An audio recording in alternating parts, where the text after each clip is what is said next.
جار ژمارەدەی گۆڤاری زمانناسی وەرزی زمان و زار دەرچوو.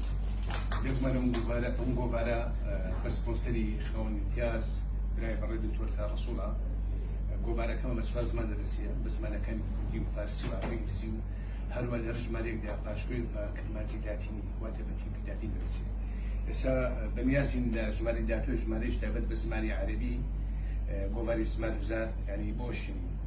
خۆتان دەزانن ڕێژی زۆر لە کوردانی عێراق بە تایبەتی کوردانی ناوەڕاست و باشووری عێراق عەرەبی ئاخێ و جگە لە کوردانی ڕۆژئاوا کوردستان.